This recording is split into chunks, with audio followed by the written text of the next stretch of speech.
So hey guys, কি অবস্থা? সকলে আশা করি সকলে ভালো আছো। তো আজকে ভিডিওতে আমি তোমাদেরকে দেখাবো কিভাবে তোমরা কুইজ গেম বানাইতে পারবা। তো লেটস স্টার্ট আওয়ার ভিডিও। বেশি বাড়তি কথা বলবো না। তো এখানে একটা ম্যাপ ক্রিয়েট করে ফেলবা, তা হচ্ছে পার্কোর ম্যাপের মধ্যে, মানে পার্কোর মোডের মধ্যে এখানে একটা ম্যাপ ক্রিয়েট করে ফেলবা। ম্যাপ ক্রিয়েট করার পর এখানে ম্যানেজ অপশন থেকে অবজেক্টে ক্লিন দিয়ে দিবা, সবগুলো অবজেক্ট এখানে ডিলিট করে দিবা। এবারে এখানে একটা প্ল্যাটফর্ম বানাই নিবা, প্ল্যাটফর্ম বানাইলেও পারো আবার না বানাইলেও পারো। এরপরে এখানে তোমার যে ম্যাপটা হবে, ম্যাপের মধ্যে যে কুইজের যে জায়গাটা আছে, দরজাগুলো থাকবে, এটার ডিজাইন কেমন হবে এটা তুমি নিজে থেকে ডিজাইন করো। ধরো আমি এখানে একবার বোঝানোর জন্য একবার সিম্পল দেখে সেটা একটা ডিজাইন করে নেব।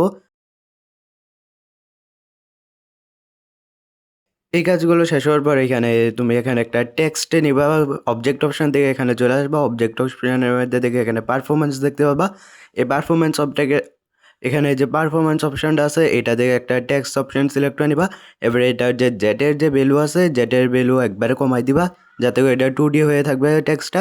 আর জেডের ভ্যালু যদি বাড়াই দেবো তাহলে এটা 3D হয়ে যাবে। তো এখানে টেক্সটের মধ্যে যা ইচ্ছা লিখতে পারো।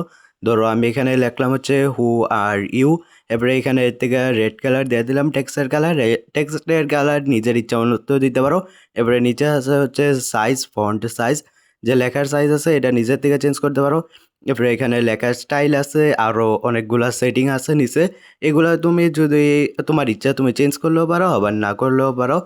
এরপরে কীভাবে প্রত্যেকটা দরজার সামনে যা লেখা লিখতে পারো। তো এখানে আমি প্রথম দরজার সামনে লিখে দিছি প্রো, দ্বিতীয় দরজার সামনে লিখে দিছি নুব, যেটা তোমরা সরি। এরপরে দ্বিতীয় দরজার সামনে লিখে দিছি ডোম। এরপরে একবার লাস্টেরটার মধ্যে দিয়ে দিই হচ্ছে হিউম্যান। তো এখানে কিন্তু আমাদের আপাততর জন্য কাজ শেষ। এবারে এখানে আমাদের যে ব্লক আছে, এখানে ধরো তুমি এখানে দরজা মানে দেওয়ালের টাইপও দিতে পারো। এখানে ধরো একটা ব্লক অ্যাড করবা, ব্লক অ্যাড করে সেটা এটাকে একটু যত সাইজ দিতে চাও সাইজ দিয়ে সেটা এটার স্ক্রিপ্টের মধ্যে শেষে এখানে এটার যেই আছে অন গেম স্টার্টে দিয়ে সেট প্রপার্টি দিবা, আর এন্টিটির মধ্যে দিস এন্টিটি, আর এটার এনাবল দিবা এখানে সেট প্রপার্টির মধ্যে এনাবল। এরপরে দিয়ে দেবো হচ্ছে ফলস। তাহলে কিন্তু এইটা কিন্তু এখানে ফলস হয়ে যাবে, মানে এই দেওয়ালটা আর পার যায় এদিকে দিক যাইতে পারবে আর কি। সরি, হিন্দিতে বলেছিলাম। তো এদিকে দিক চলে যেতে পারবা, মানে এই দেওয়াল তোমার ইচ্ছা, তুমি যদি দেও দিতে পারো, না দিলে নাই। আমাদের মেইন যে জিনিসটা লাগবে তা হচ্ছে ডুম জোন লাগবে একটা। তো এখানে যে অবজেক্ট আছে, অবজেক্ট অপশন থেকে এখানে ডুম জোন এখানে নিয়ে নিব।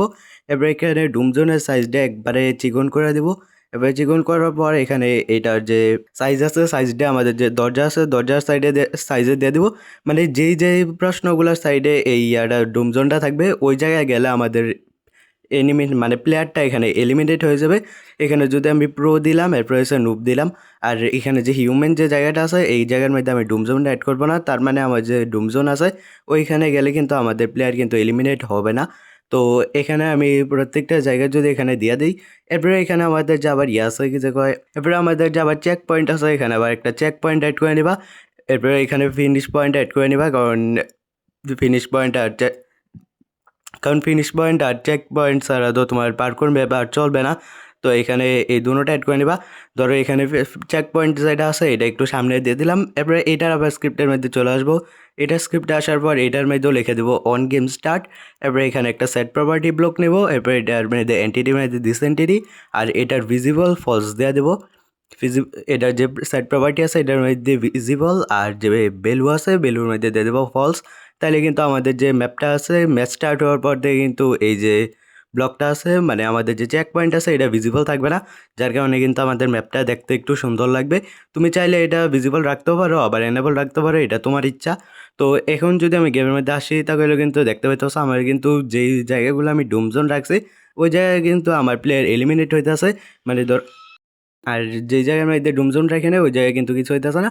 তো আজকের জন্য এই পর্যন্তই, আশা করি তোমরা বুঝে গেছো। অ্যান্ড গাইজ, গেমের মধ্যে নাকি তোমার ক্রাফটল্যান্ডের এখন ফলোয়ার কিনা যায়, কেমনে কিনে এটা আমি জানি না, আর কিনা জানলেও আমি কিনতে পারবো না, গরিব মানুষ, এটা তোমরাও জানো।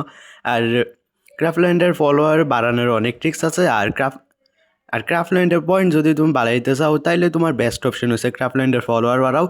ক্রাফটল্যান্ডের ফলোয়ার যত বাড়াইতে পারবা তত বেশি তোমার যে পয়েন্ট আছে বাড়বে। তো তোমরাও গেছে কোনো চিন্তা ভাবনা না করে সে আমার আইডি ফলো করে দাও। আমি দেখি আমি যে ট্রিক্সগুলো পাইছি ওই ট্রিক্সগুলো খাটাই সেটা কত তাড়াতাড়ি লেভেল 6-এ যাওয়া যায়। অবশ্য এখনও লেভেল 5-এ যায় নাই।